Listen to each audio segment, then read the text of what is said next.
Putin will not be tried for war crimes while he remains president. UK reportedly considers deploying its troops to Ukraine for 5 years, and how US ambassador to Ukraine resigns over differences with Trump administration. The latest news next. For Russia, lies and manipulation are typical. In the month following Washington's proposal for a ceasefire, the enemy launched 70 missiles and thousands of Shahed drones at Ukraine, the Ministry of Foreign Affairs of Ukraine reports. Today, April 11th, marks exactly 1 month since Russia refused to accept a full interim ceasefire proposed by the United States. Exactly 1 month ago, on March 11th in Jeddah, Ukraine agreed to such proposal. Unconditionally. During this time, the terrorist country, according to Sybiha, launched 70 missiles of various types, over 2,200 Shahed-type drones, more than 6,000 guided aerial bombs. These were Russian responses to peace proposals. This is typical of Russia: lying, manipulating, and continuing terror. For 1 month already, there may have been silence and confidence-building measures to advance the fair peace that the US, European, and other partners wish to achieve, the Ukrainian minister added. Sybiha also noted that today Russia is the only obstacle to peace, and therefore the world must intensify pressure on the enemy. Questions surrounding ceasefire between Ukraine and Russia. In March, Ukraine agreed to the US proposal for a complete ceasefire with Russia for 30 days. Meanwhile, Russia began to set forth a number of conditions, including, for example, the cessation of Western aid to Ukraine, Kyiv's refusal to mobilize, and more. Recently, Russia's Deputy Foreign Minister Sergei Ryabkov called the US proposal for a 30-day truce unacceptable because they do not solve the problems of the terrorist country. The Special Tribunal of the Council of Europe for the Russian crimes against Ukraine will not try Russian dictator Vladimir Putin while he remains president, reported by Euronews, citing two unnamed European officials. About details, the Special Tribunal, which Western countries plan to establish in The Hague under the Council of Europe to investigate the Russian crimes against Ukraine, will not be able to try Putin while he is still the president of the Russian Federation. The special tribunal that Western nations intend to establish to prosecute the crime of aggression against Ukraine will not try Vladimir Putin in absentia as long as he remains president of the Russian Federation. Alternatively, a trial in absentia could be conducted after Putin leaves office. According to Euronews sources, the same immunity will apply to Russian Prime Minister Mikhail Mishustin and Foreign Minister Sergei Lavrov. The prosecution of these high-level officials will be allowed only if the defendants are physically present in the room, unlikely given Russia does not recognize the invasion of Ukraine as criminal and is firmly opposed to cooperating with the West. The UK is allocating a new aid package to Ukraine. In this context, Defense Secretary John Healey commented on the critical year in the war, as Sky News reports. "Our job as defense ministers is to get urgent military aid into the hands of Ukrainian war fighters," Healey said. The UK Defense Secretary urged those present to rethink how they can help Ukraine. Healey noted, "Today we will pledge billions more funding to Ukraine's military."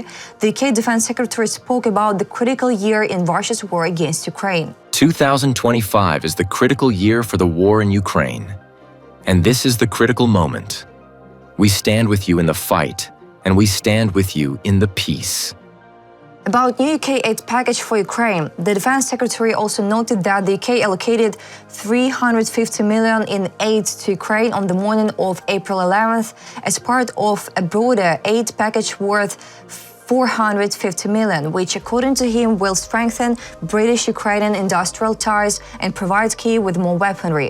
According to Healey, the British aid package includes, among other things, radars, anti-tank mines, and hundreds of thousands of drones. The UK high-ranking official added that the package of British assistance includes funding for the repair of military equipment.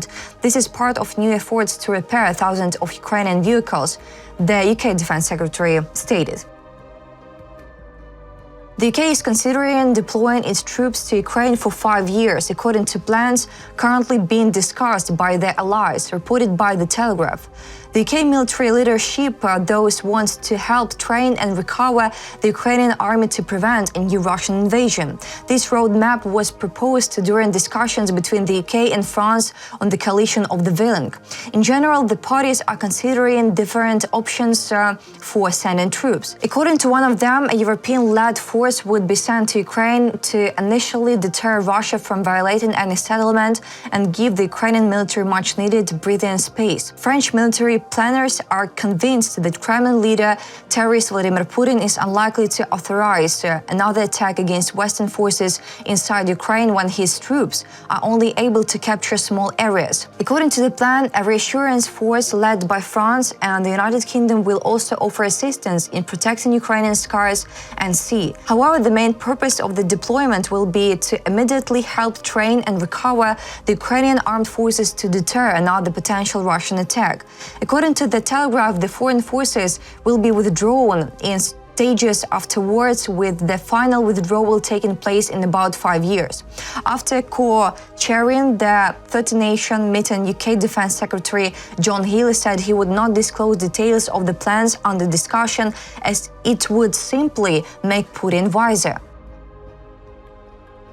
Bridget Brink, the US ambassador to Ukraine, has submitted her resignation due to growing political differences with the administration of President Donald Trump, Financial Times reports, citing individuals familiar with her decision, reported by Financial Times. About details. As Financial Times reports, Brink faced increasing pressure from senior officials in the Trump administration who questioned her willingness to support the White House's new strategy on Ukraine. Trump's policy marks a significant departure from the Biden administration's approach, which had provided Ukraine with billions of dollars in military and financial aid and imposed sanctions on Russia. Ambassador Brink is stepping down. She's been the ambassador there for 3 years. That's a long time in a war zone, said U.S. State Department spokesperson Tammy Bruce.